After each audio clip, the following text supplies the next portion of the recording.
If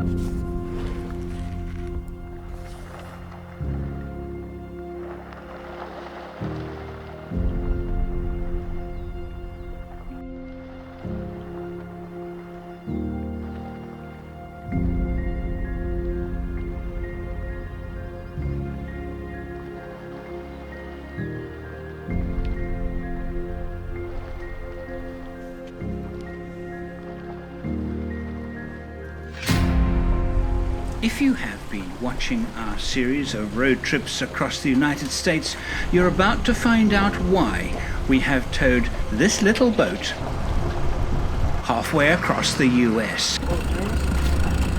All right, we off? Well, my first try at overland boating.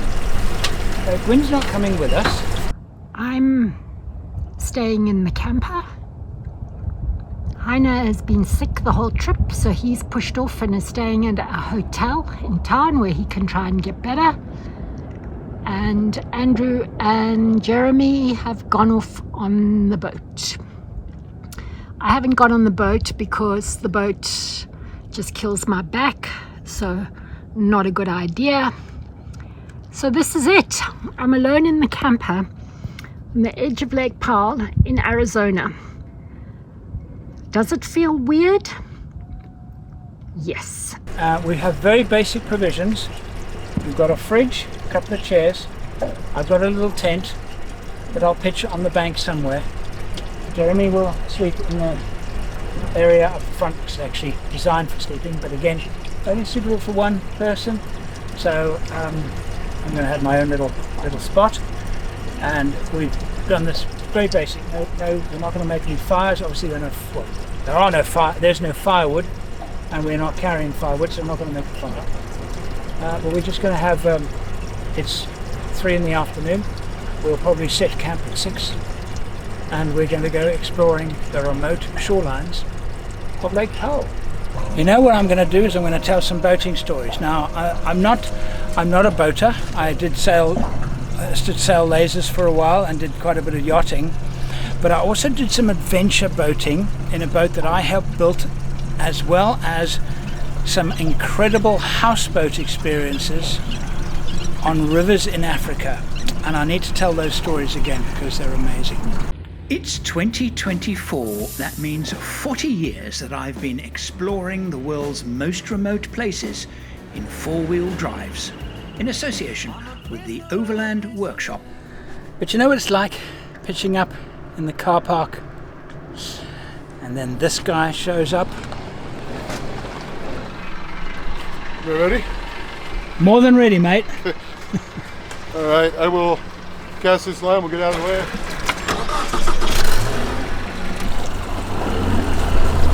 For a good 2 years now, Jeremy has been sending me snapshots of his trips on Lake Powell, and it was one of the main reasons coming to the US at all this year. So Navajo Canyon, I think we're gonna go take a look, see what we can see. So we've just passed, come around Antelope Point, and based on time, we're gonna go explore this. If I could zoom on here, I would. We're gonna go explore this canyon called Navajo Canyon, which is our first main canyon off of the main channel. And then we've got it actually mapped here for charts how it used to be. So we're gonna follow this up and see if we can't find ourselves a grotto or a nice spot to camp for the night. And just do some exploring. Should be really pretty in there. First search. Here we go.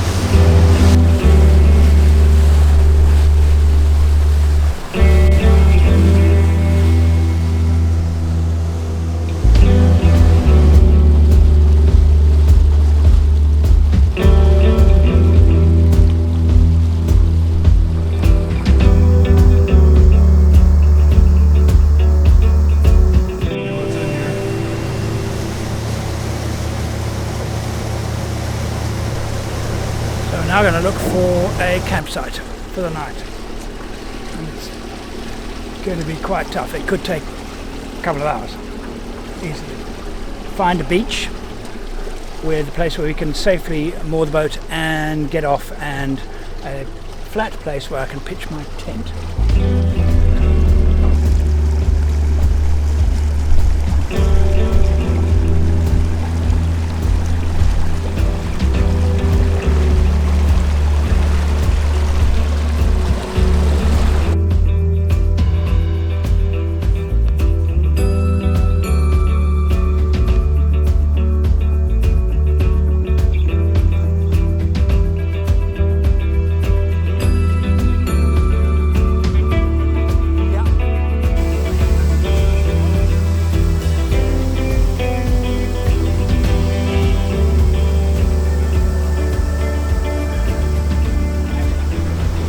think we've just found the end of the canyon. On the standard charts, we have another 2 miles to go, but it looks like we are coming to the end of, with the water changing, water levels changing. We're at the end of the canyon. We're in about 10 feet of water, and that's it. That's as far as we go. We'll explore all the way to the end and see what's there, but this might be the end, so we turn around and find a beach. Is that a beach right at the end of it? It is a beach, but I bet you it's a mud flat to get there. It's not getting any deeper. I mean, this is, if it's 7 feet here, this is supposed to be 100 feet right here. 60 feet, 90 feet. And how many feet is it in fact? 7. We're in 7 feet of water, where the standard Lake Powell chart has us at 90 feet. What happens if we go straight in there and tie up? I can jump off the side because it looks sandy as opposed to muddy. That to me is the perfect campsite. In the shadow of that rock. Brilliant. Absolutely brilliant. I'm going to aim for the dark bit on the sand, and then I'm going to spin the boat around, and I'll give a little bit of thrust backwards, and we'll drift right into the beach. Nice move, Mr. James. That's like a landing in an airplane. Just when you and the wheels go and they settle on the ground. They don't hit the ground, they don't bump the ground, they settle on the ground. That's what's settling on the beach. Cheers, mate. Cheers, that's man. About a year in the planning. This.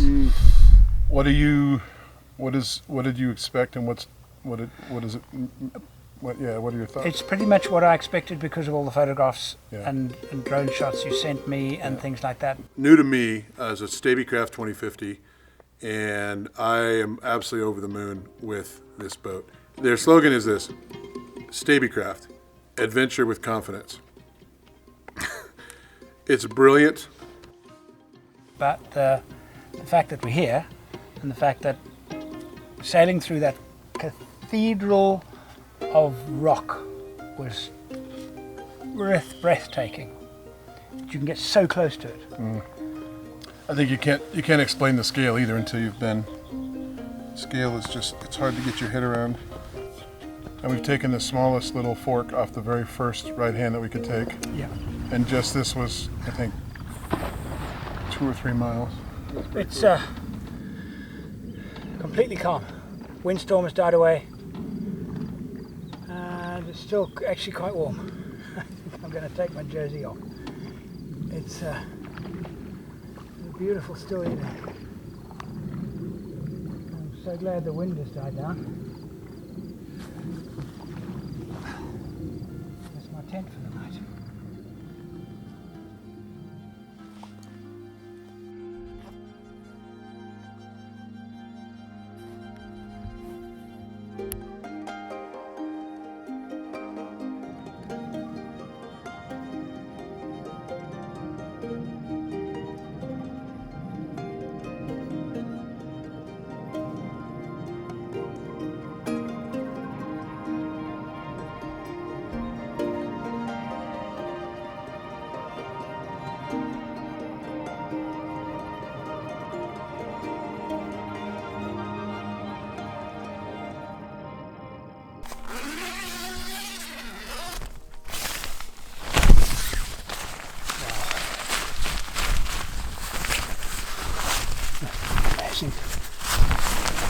Wake up with that kind of view. I think I'll just stay here for an hour or so to look at it, take it in.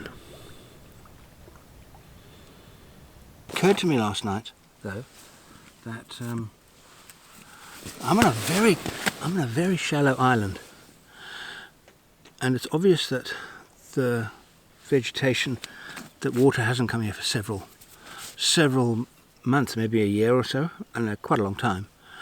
But it did occur to me, the water wouldn't have to rise much for me to get flooded out.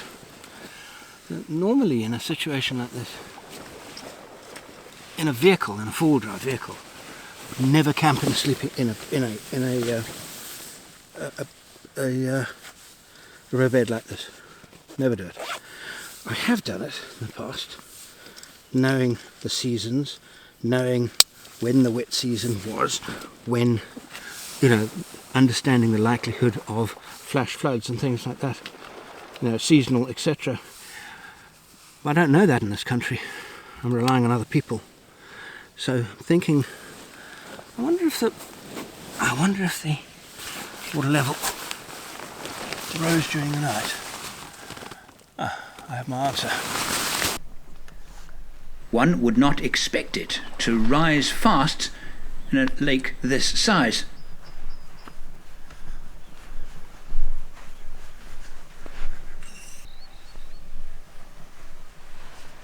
But if I look closer, not only has the water risen, but it's still rising.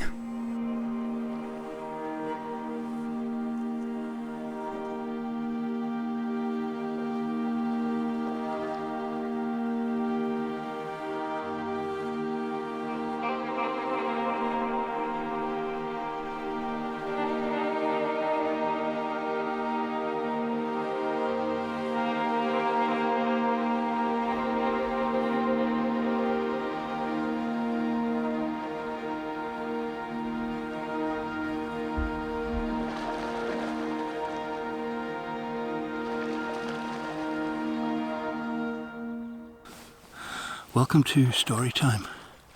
I'm camped on an island of sand on the Colorado River on one of the arms in Lake Powell, or on Lake Powell. And I've got here by small, compact motorboat called a stabicraft 1250. New Zealand aluminium boat owned by Jeremy James, and our expedition was actually to, well, do some overlanding, but by boat. These areas in this river can only be accessed by boat. And if I think about my adventures with boating, I've had some amazing times actually. I actually started my own adventure career with it was about a 12-foot rowing boat, 4 friends. We launched it on a river in South Africa where I lived at the time, the Wilga River that flows into a dam called the Vaal Dam, which, not unlike Lake Powell, has many, many fingers, and a long, actually a very, very long dam. And we did an expedition 6 days and 6 nights. It was a 5 horsepower outboard motor. I was 17. It was day night. And even once we stopped for a storm and actually had to make some protection for ourselves, we used the rubber dinghy, I seem to remember, to do that. And soon after that trip was completed, we thought, well, no, we can't stop here. We need a bigger boat. And so the 4 of us, we were given or bought for very little money a plug for a 21-foot Caprice yacht, sailing yacht. It had bilge keels, so 2 keels out the sides, so it was great for this kind of exploring because we wanted to go exploring in it, but we needed something with low draft. And the 4 of us got together and we built this, and I seem to remember it took about 4 years. My mates, some of them were at university, some were doing apprentices. I was an apprentice film editor at the time, and we would gather on weekends, work on the boat, smoke cigarettes, and every now and again, as is what I do, is I would go and I would document the building of the yacht and record its progress. And of course I did this on a Super 8 film. When finally we actually launched the boat, of course I took my Super 8 camera. But still, there was no sound with that film. And then when we, after sailing it for probably 2 years, my guess is, we decided to do the same trip up the rivers of the Vaal Dam, but this time in our boat called Longfellow. It was a wonderful experience. Here's an excerpt from that. Sorry about the quality, but it's Super 8. And that was probably about early 80s. Well, here we are on the 2nd of April, exactly a year from Longfellow's maiden voyage. We've passed Groote Eiland and are heading for Aranjeville. Should reach there sometime fairly late tonight, maybe 9 o'clock or so. And it's a wonderful evening. The wind's just blowing nicely, and I think we're going to be in for a great evening. What's the people? 38. We're going to be fucking getting in with the birds, eh? Yes! Woo! Here's something brand new.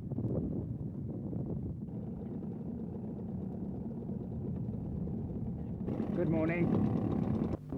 At the moment we're near Jimfishi and we're trying to make our way through a maze of banks of reeds after hitting a tree last night, and it seems to be a very difficult thing. We're scared of running aground. And it was, of course, the start of my travel documentary filmmaking. I'm now waiting on the banks to film Longfellow coming down the Wilke River.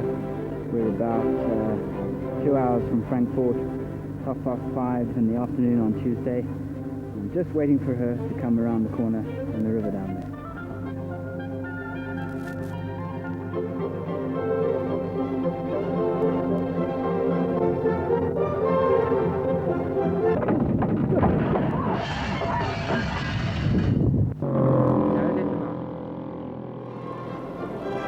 Right, this is Friday, late on Friday, 5:20. We have turned back. We turned back around midday today. We got as far as about 65 kilometers from Villiers, but actually ran out of time. We're about to start up the motor, the wind's died down, and make our way to Pennant 9, where we'll spend the night and then leave for the Gnaceville tomorrow morning early. During my Africa travels, I've on 2 occasions used boats for adventure. One was 2012. What a fantastic thing to be standing on an island in the middle of the Chobe floodplain. The Itsubisi houseboat on the Chobe River. This is the equivalent of your Land Rover 6-seater game vehicle, except it's a boat. And watching game by boat, by luxury boat, is wonderful. It is fantastic.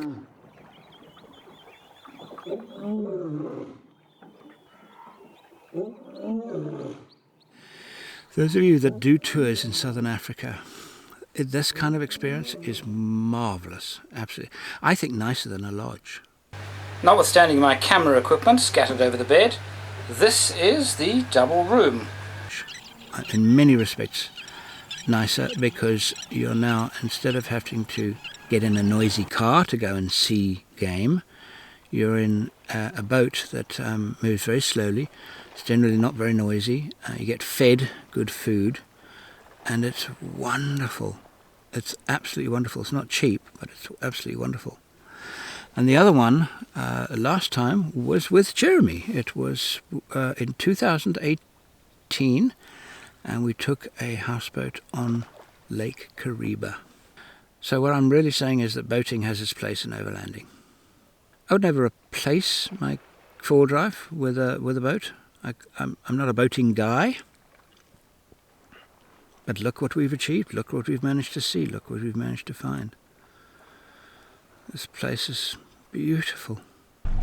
We're back on the water again, and we're discussing why the water level increased, because this morning, obviously having got up, saw that it had increased overnight, and then watched it for about 20 minutes. The level came up, but then it stopped. It stopped. Why did it stop? And why was it for such a short period of time that the water level rose? We don't know.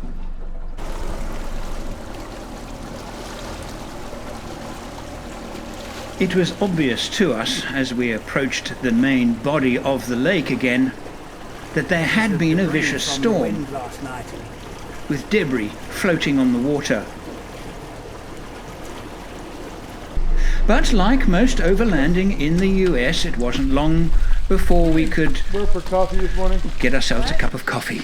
This is a fuel station and then also a place to get some grub on the way home. I wish the restaurant was open, we'd have breakfast, but all the way up the lake you can stop at a few different places. Dangling Rope is above us, and then all the way up to Bullfrog, that's 120 miles away. So we overnighted up here, and then we're coming here, get a little provisions, and then headed back to the truck to meet Gwen. It's a nice spot. It's really pretty, and it's quiet right now. Nobody's here yet after the end of the spring, so I think summer's going to get really busy. About a week ago in Coos Bay, Oregon, we visited a boat shop. Ate something. It looks like somebody did eat that before. And I'm glad to say now, 4 months later, he sent me some more drone shots. This time of his brand new Stabby.